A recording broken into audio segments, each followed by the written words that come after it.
Bom, pessoal, a minha fala é a última, eu vou tentar ser breve, a gente já está um pouco atrasado na nossa agenda e tal, mas eu trouxe para vocês uma apresentação sobre a plataforma Tacelado, né? Para quem não conhece, Tacelado é a plataforma que foi provisionada pela Prefeitura de Belém para a participação da população nos processos de decisão das ações de governo. E o que me chamou a atenção, em primeiro lugar, foi o rápido provisionamento da plataforma, e aí, por sorte, eu conheço as pessoas que participaram, né, da implementação e do provisionamento da plataforma. Ela é um software livre, ela é baseada, quer dizer, ela é um software livre, na verdade, que está nessa infra, e que eu pretendo contar para vocês um pouco do bate-papo que eu tive com as pessoas que participaram da implementação desse caso. Em primeiro lugar, eu quero me apresentar, eu sou Marcelo Sá, eu tenho uma empresa de software aqui em Belém, chamada Jambu Tecnologia. A gente trabalha com desenvolvimento de software há mais de 25 anos, temos algumas certificações, eu próprio sou mestre em computação aplicada, sou especialista em qualidade de processo de software, e a minha empresa milita, né, e trabalha com software livre desde sempre, desde a fundação lá em 1996. 96, isso. E a gente tem, obviamente, uma prática muito voltada para a utilização do Linux, e inclusive desenvolvimento de software, né, utilizando essa plataforma, utilizando esse sistema operacional. Também temos uma ótima vivência com essa questão da interoperabilidade, tanto do Linux quanto com o Windows, e Linux com Mac, né? Então a gente tem aí uma vivência bem legal nesse sentido. Além disso, a gente tem uma equipe de desenvolvimento que trabalha com desenvolvimento na linguagem Ruby on Rails, que é a linguagem em que a plataforma Decidim, que é a do Tacelado, foi desenvolvida, e isso me chamou muito a atenção. Por isso que eu tive interesse em falar para vocês aí sobre esse experimento.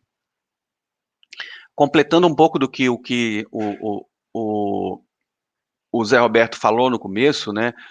Por que a gente deveria adotar software livre, né? E aí é a minha opinião. A gente tem, em primeiro lugar, é o acesso à tecnologia de qualidade. Eventualmente, software livre é inspecionado, porque o código-fonte está disponível para todo mundo.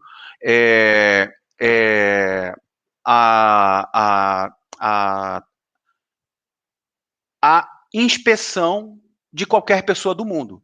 Eventualmente, essa inspeção, né, esse escrutínio, nos traz para uma análise crítica do código. E é muito frequente e é muito comum o software livre ter uma qualidade por conta disso, ou seja, qualquer pessoa pode criticar e ajudar na evolução do código. O protagonismo as pessoas que querem fazer alguma coisa, né, relevante para a sociedade, para os amigos, para as empresas, podem sozinhas pegar um código-fonte de um software livre e, a partir dele, evoluir. E sim, ser um protagonista, ou seja, eu conheço muitas pessoas, brasileiros e não brasileiros, de qualquer lugar do mundo, mas muitas pessoas no mundo que começaram o software livre e se tornaram famosas globalmente, né? Vamos lá, um cara que desenvolveu Linux, chamado Linus Torvalds, era só um estudante na época que ele começou, né? E ele sempre foi um cara que viveu desse projeto dele. Então, eu acho que é uma das coisas que acaba acontecendo, que é um protagonismo. Você decide, você ajuda, você implementa o seu futuro, a sua vida. A autonomia e independência, ou seja, você tendo software livre, você não precisa pagar para ninguém para ter um software que resolva o seu problema. A otimização de recursos. Como o software livre tem uma dinâmica diferente do desenvolvimento de produto, software livre não é produto, Produto é uma coisa que se vende, software livre não se vende. Então, você acaba otimizando os recursos. A dinâmica do software livre, ela te leva a melhor eficiência e não a melhor forma de ganhar dinheiro. Então, o software, é muito comum você, por exemplo, pegar um computador que não consegue mais rodar o Windows e colocar o Linux para funcionar. Isso é só um exemplo que eu posso dizer. A soberania, como você pode trazer para dentro da sua casa o software, né? E aí, quando eu digo trazer para dentro da sua casa, é trazer para o seu controle, né, para seu município, para sua empresa, para sua comunidade, para o seu grupo, para a sua escola, você decide o que você quer provisionar. E você, decidindo o que você quer fazer, você se torna um protagonista, né? Uma pessoa que tem autonomia e pode otimizar os recursos e decide o que quer que você quer colocar dentro da sua infra. Por diversão, é muito divertido participar de comunidade de software livre, muito, é importantíssimo. Pela comunidade, ou seja, você precisa também respeitar as pessoas para poder desenvolver software livre e para poder garantir a sustentabilidade, né? Então, é tudo de bom. Na minha opinião, desenvolvimento de uma cultura digital baseada na adoção de software livre, que é o que a gente está querendo propor para vocês, né? A gente desenvolver uma cultura, entender como o software livre funciona, como é que a dinâmica do software livre funciona, inspecionar código open source nos faz aprender, né? Aprender com os melhores, eventualmente com os melhores, porque tem tanta gente ajudando que, eventualmente, o código-fonte tem qualidade na engenharia, na arquitetura, no processo de desenvolvimento, e tudo isso tem a ver com quem está interessado com o desenvolvimento de tecnologia, tá? Então, o desenvolvimento de uma cultura digital baseada na adoção do software livre previne situações de monopólio e a dependência de produtos proprietários, garantindo a liberdade de escolha do usuário. Então, quando a gente aprende a lidar com software livre, com Linux, né, e tudo que o Linux pode trazer para a gente não depende de comprar uma licença do Windows ou piratear e se arriscar e se comprometer, né, com software que você tem que pagar por ele. E o certo seria, né, e não usar cópias piratas. O certo, quando você não pode pagar por um Windows, é usar um Linux. E para você aprender a usar Linux, você precisa se envolver com a cultura, né? Então, eu acho que vale a pena professores e alunos dominarem, principalmente os professores, que é quem protagoniza, né, a educação e que é quem incentiva a adoção e pode conduzir os alunos para um conhecimento de uma cultura digital baseada em software livre. Essa agendazinha ficou pequenininha, não sei se todo mundo vai conseguir ver, mas hoje a gente vai falar um pouco do caso desse DIN, o nosso contexto do Tacelado. Eu vou falar um pouquinho da arquitetura do software e os motivos que levaram os meus amigos a implementarem, e vou contar como é que foi essa jornada. Só queria rapidamente começar com um momento de motivação. Isso tem a ver com o motivo da adoção do software livre, né? Em primeiro lugar, ninguém nasce cientista da informação. Qualquer pessoa pode se tornar. Portanto, não deixe ninguém te dizer que você não pode se tornar um engenheiro ou um cientista da computação, ou uma cientista da computação. Um dos melhores casos da adoção das tecnologias livres e abertas que eu conheço é o caso de um professor de uma escola pública lá no interior de São Paulo, em Ubatuba. Ele começou um projeto numa escola de nível fundamental, com alunos da quinta série, ou seja, estavam lá do meio para o final do nível fundamental, em que eles começaram, em 2011, a construir um satélite. Olha que coisa maluca. Numa escola pública, no interior de São Paulo, com alunos da quinta série, ele começou um projeto para desenvolver um satélite. E é óbvio, ele começou o projeto utilizando tecnologia tanto hardware quanto software, baseado em software livre. E esse projeto ele foi sendo desenvolvido ao longo de algumas gerações de alunos, tá? Em 2011 ele começou. O resultado foi o seguinte: simplesmente o satélite Tancredo 1, desenvolvido nessa escola, foi lançado em 2017, lá na estação espacial. Na verdade, ele foi lançado lá no Japão, né? E foi lançado através de um foguete que foi depois acoplado à estação espacial e o nosso satélite foi ejetado pela Estação Espacial Internacional. Essa é uma experiência simplesmente sensacional. Primeiro porque foi a primeira escola do mundo que desenvolveu um software, uma solução como essa, né, um appliance como esse, um desafio, né, não só tecnológico, mas um desafio organizacional.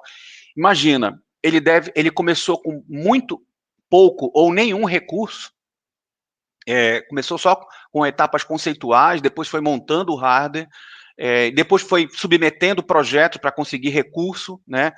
E na jornada deles, esse professor levou os alunos que participaram das etapas finais do projeto, os alunos que se destacaram, para conhecer várias estações espaciais, várias instituições de pesquisa espacial, entre elas a NASA e a do Japão. Os alunos foram conhecer tudo com recurso desse projeto. Então, essa é uma coisa que nos deveria inspirar, né? A adoção das tecnologias de software livre e as metodologias de ensino baseada em problema como forma da gente impactar a nossa sociedade, né?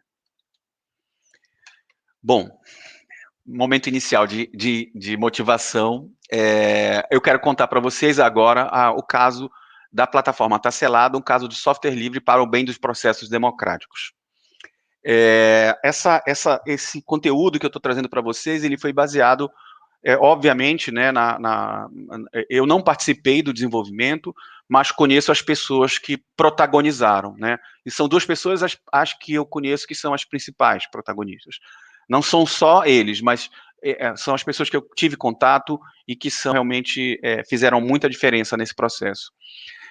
O primeiro deles é o Luiz Sanches, que é um amigo meu de longa data, um agilista, uma pessoa que trabalha com software livre há muito tempo, do grupo TASAF, e o Jader Gama, que eu conheci através do Sanches, e que foi quem trouxe o conceito da plataforma Decidim para o próprio Sanches conhecer, e chegaram e apresentaram para a Prefeitura de Belém, e era realmente o que eles estavam precisando, e numa etapa muito rápida eles conseguiram implementar. O Jader é pesquisador no Núcleo de Altos Estudos Amazônicos, na UFPA.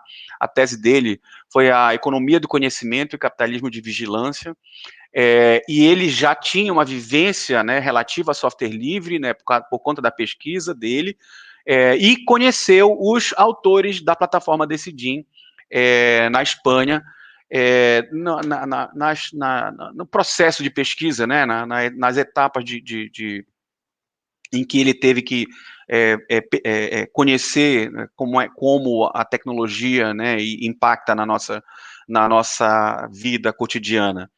E nesse sentido, quando ele a partir desse momento, quando veio para Belém, mais recentemente, né, e percebeu que a prefeitura estava precisando de uma plataforma, ele imediatamente pôde contactar as pessoas e, articulado com o Sanches, fizeram o que deu no Tá Selado, que depois que eu vou explicar para vocês o que aconteceu, né. O Decidim e a plataforma Tá Selado é uma plataforma de participação democrática, né.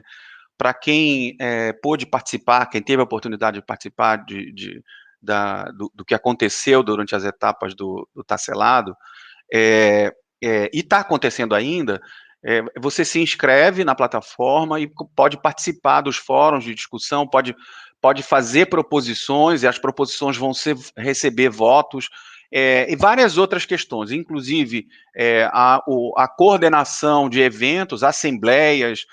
Inclusive, eles tiveram circunstâncias em que, através da plataforma, eles eles conseguiram articular encontros populares com mais de 1.100 participantes. Na minha opinião, eu não conheço nenhuma solução, nenhum caso de software livre que tenha tido um impacto tão grande e para tanta gente.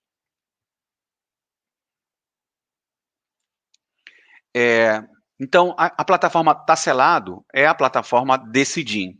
A plataforma Decidim, ela foi desenvolvida na Espanha, em Barcelona, e é fruto de um processo, né, de discussão democrático lá na Europa, que começou, nesse caso, na Espanha, em 2011. Então, ela começou a ser desenvolvida em 2016, né, graças à Câmara Municipal de Barcelona, e, como eu estava explicando, ela é fruto do chamado movimento 15M, que começou em 2011 na Europa, que é um movimento de discussão e de questões inclusivas, né? Como as pessoas poderiam fazer para participar das questões de decisão na gestão, e foi quando surgiu logo num primeiro momento, uma plataforma que foi desenvolvida em Madrid, que eu vou mostrar daqui a pouco, e que inspirou o desenvolvimento da plataforma Decidim, tá? Então, a Decidim é administrada por uma associação, né, que gerencia o código-fonte da aplicação, ela faz a mediação de quem pode contribuir e toda a questão de documentação, entre outros, extensão, ou seja, quando você pensa em software livre, é claro que existe um número grande de pessoas que são voluntariadas, eventualmente são criadas instituições ou associações, ou até mesmo empresas privadas podem fazer a gestão da governança de um software livre. Então, isso faz parte do que eu quero tratar, né, que eu quero conversar com vocês sobre essa coisa da existência do software livre como não devendo ser comparado com o produto, porque como produto ele não é vendável, né? Mas é como uma coisa que tem que ser cuidada pelas pessoas, né? Quando a Decidim foi desenvolvida, ela foi muito corretamente, né, entregue à gestão da própria população. E tanto que nesse caso tem uma associação, né, de pessoas lá da região que cuida da evolução e manutenção desse código desde essa época. Ela é um software livre, né, livre e grátis, como todo projeto open source, de acordo com os critérios que o Zé Roberto comentou na primeira palestra, né, ou seja, nem todo software livre é aberto, né? Em inglês, free, que pode significar liberdade e gratuidade. Em português são duas palavras diferentes, fica mais fácil da gente discernir. Mas quando a gente trata de software livre, né, no sentido da liberdade, ele não pode ser pago, não deve ser pago, e o código-fonte tem que ser acessível e você tem que poder mexer. É claro que você não pode fazer tudo com software livre e tem algumas coisas que você não pode fazer. Por exemplo, dizer que é seu. Se ele um dia foi livre, alguém desenvolveu e entregou para a comunidade, uma outra pessoa não pode pegar esse software e dizer que é dela. Eu sou o autor, né? Isso já aconteceu no passado, antes do Richard Stallman, não existiam artefatos jurídicos para garantir que um software fosse livre de fato, né? Quem propôs isso, né, uma das melhores contribuições para a existência do software livre foi o Stallman, quando ele propõe ele propôs a criação da Free Software Foundation e a criação do GNU, né, que é a declaração do que é software livre. Então, quando você licencia um software como software livre, você garante o direito de autoria, entrega para uma instituição que vai ser a responsável pela manutenção dele, por exemplo, como a Free Software Foundation, quando você licencia sobre a GPL, e você garante que ninguém vai pegar esse teu código e tirar o teu nome e dizer que foi ela que fez, né? E isso tem que ter, sim, instituições e aparato legal para garantir que aconteça. Bom, eles estão lá em Barcelona, a gente tem um local de contato, depois eu vou mostrar o site e vocês vão poder pesquisar melhor. A gente vai falar, eu pensei numa agendazinha, a gente vai falar um pouco da origem, o histórico dele, e arquitetura e desafios de software que foram tratados, né? Bom, a origem do Decidim foi o Consul. Consul foi um software que foi desenvolvido em Madrid, também na Espanha, alguns anos antes do Decidim, e ele, de alguma forma, inspirou, ou uma parte do que está no Decidim foi uma cópia, foi um fork do Consul, mas ele tem muito mais, a arquitetura do Consul, ele é originalmente um pouco mais difícil de ser estendida, né? Apesar de ter uma adoção, olha, aqui ele está falando dos números, 90 milhões de cidadãos. O Decidim começou a ser desenvolvido, esse é o site deles, de Barcelona. Então, o primeiro caso de uso do Decidim foi lá na cidade de Barcelona. Esse é o site deles original agora, eu tirei esse print agora há pouco, e é uma plataforma que continua não só em evolução. A gente, se for acessar o GitHub da plataforma, vocês vão poder perceber que tem atualização de 4 dias atrás, por exemplo. Além disso, um número imenso de cidades, por exemplo, como a cidade de Nova York, além de Barcelona, Madrid, agora Belém, muitas cidades na Europa e nas Américas, cidade do México, que adotam o Decidim como plataforma de apoio ao processo democrático. Essa arquitetura, então, é uma aplicação modular, não dá para ler direito, mas eu vou fazer um zoomzinho daqui a pouco. Ela é uma arquitetura modular, que tem um conjunto de funcionalidades totalmente extensível, ou seja, você pode desenvolver módulos auxiliares que se conectam nesses módulos principais. Deixa eu aumentar aqui o slide para poder ficar um pouquinho mais visível. Vamos lá. A gente tem aqui no canto superior esquerdo, a gente tem os módulos de pesquisa, os módulos de formulário, os módulos de eleição, módulos de encontro, o gerador de módulos, né, o sistema de controle e autenticação. São dezenas de módulos iniciais que apoiam ou ajudam um programador a estender, né, e não só estender, como melhorar toda a questão de administração. A gente tem alguns casos de uso que eu tenho visto interessantíssimos, não só em processos democráticos promovidos por um ente público, né, uma prefeitura ou um governo de estado, mas também em outras organizações sociais, por exemplo, cooperativas, associações, clubes, que eventualmente precisam do apoio dos seus entes para tomar de decisão. E essa plataforma é perfeita para mediar esse tipo de interação.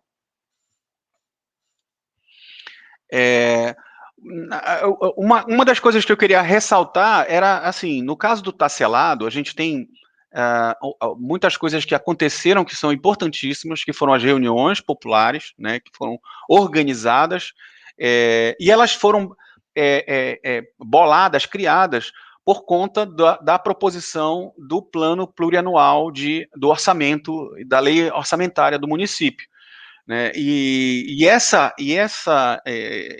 prefeitura, quando iniciou, ela precisava de um instrumento para poder aproximar a população do processo de decisão. E foi literalmente o que aconteceu, né? Através da plataforma Tacelado foram feitas as articulações, e, na sequência, os encontros, utilizando outras plataformas de reunião, né, de encontro, foram feitas ao vivo, com a participação popular de milhares de pessoas, tendo a palavra, recebendo a palavra, tudo online, respeitando as restrições sanitárias por conta da Covid-19, né?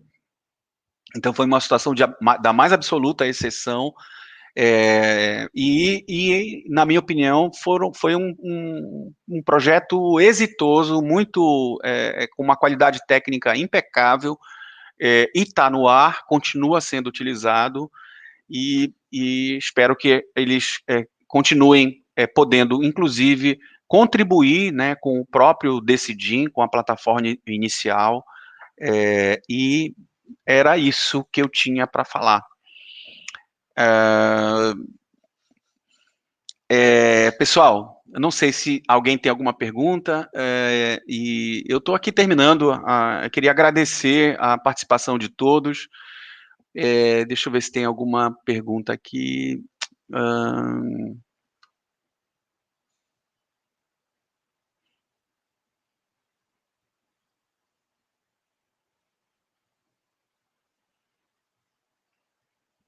Acho que não. Legal, não sei se alguém quisesse perguntar alguma coisa, é só mandar aqui no chat. Eu estou finalizando, queria agradecer a participação de todos e espero que todos estão convidados aqui para os próximos eventos, aqui no grupo do Paralivre, né, no site que vocês já receberam. Vocês vão ter notícias de mais encontros sobre software livre. A gente pretende falar muito mais de tecnologias e arquiteturas abertas. Até o final do ano a gente tem outros encontros aí a serem organizados, e obrigado a todos, grande abraço e tchau.